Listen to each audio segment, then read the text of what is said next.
Meteorologist Angie Lassman, now she is tracking this threat. Angie, as you look at the map, it's from Houston all the way to Buffalo. I mean, this is one long system. And it's been days and days of this kind of inundation of these heavy rains and the severe weather. And guys, today is no different. We're going to see more of the same. So let's talk about exactly what we're seeing right now. Of course, the heavy rain widespread across this area. And you can see all of the flood warnings that are currently in effect. 42 million people under flood alerts at this time. We've got a flood emergency happening across parts of Missouri as well. And this is going to be something that we see last through the day today with more waves of this really impressive rain and torrential rain over these already very saturated grounds. We'll see that severe risk last from Ohio to Texas later into the afternoon hours. But even tomorrow, much of this rain still attached to the system, but at least it'll shift a little farther to the east. So we'll get a little bit of a break over those areas that have been hard hit with already 5 to even 7 inches, upwards of 9 inches in some spots across this region. But we've still got more to go here as we get through at least tomorrow before the system shifts to the east. So localized amounts, 7 to 9 inches will be possible. You can see specifically across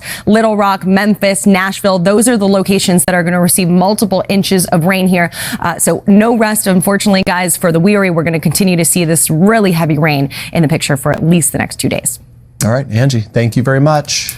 All right. Also, weather for a lot of folks here, right? Yikes. There definitely is, guys. We talked about the flooding, but we've also got to talk about the severe threat that we're going to see once again through the day today. Now, the good news is this morning we don't have any of these watches or warnings in effect, but look how expansive this becomes by later this afternoon. From Ohio to Texas, we have the threat for 25 million people for severe storms. That means tornadoes once again likely. A couple of those could be strong. We'll also see the hail and the damaging wind gusts. The tornado threat mainly focused for places like Memphis, Shreveport, Alexandria, but extending up into Lexington, Nashville, all have the potential to see that through this afternoon and evening. Let's look at the weather across the country. Let's see what's happening in your neighborhood.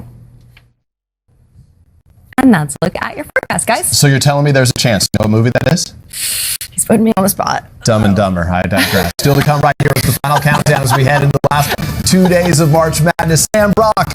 I want to see Cooper. Yeah. Don't we want to see his mom get the tattoo? I need the follow-up on that story. Now I'm invested for that reason. Nothing about hoops, all about tattoos. All right, guys. Speaking of March Madness, boy, the weather over the past couple of days has been busy. We've got also kind of a tale of two kinds of stories when it comes to temperatures, too. We've got chilly conditions back towards the west across parts of the plains where that front has already worked through and cooler air has spilled in. It's 40s for Oklahoma City today. We've got 48 degrees for Kansas City. These numbers well below normal for where we should be for this time of year, and a much different story across the east. 81 degrees in Charleston today, running 16 degrees above normal for Atlanta at 86 this afternoon, and we'll hit those upper 80s for Baton Rouge. We could pick up a couple of record highs today as well. Places like Jackson, Birmingham could see those potentially for those afternoon temperatures. Upper 80s still for the east here as we get into tomorrow, and then early next week that chill settles a little farther to the east as we get into the middle of our work week. Let's look at the weather across the country. Let's see what's happening in your neighborhood. And let's look at your forecast, guys. Angie, thank you very much. Just ahead right here, the powerful story from Vicky Nguyen about her family's. We'll share it with all of us right after this.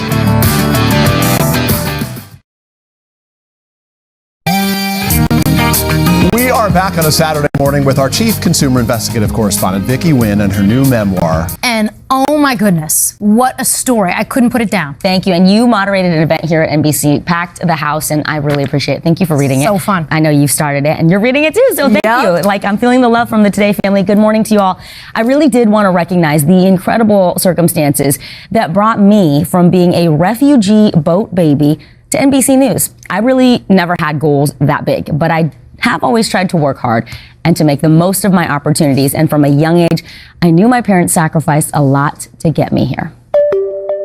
Vicky, it's not easy to tell your story. You're putting your baby out into the world. What's the reaction been like? I know you've been doing press this week. What's it been like? You know, I think there's something in there for everyone. For some people, they really connect with this idea of growing up in America in the 80s and 90s. It's nostalgic. For others, it's the career journey, what it was like living in Orlando and Phoenix and Reno before coming to the Bay Area and now ultimately New York.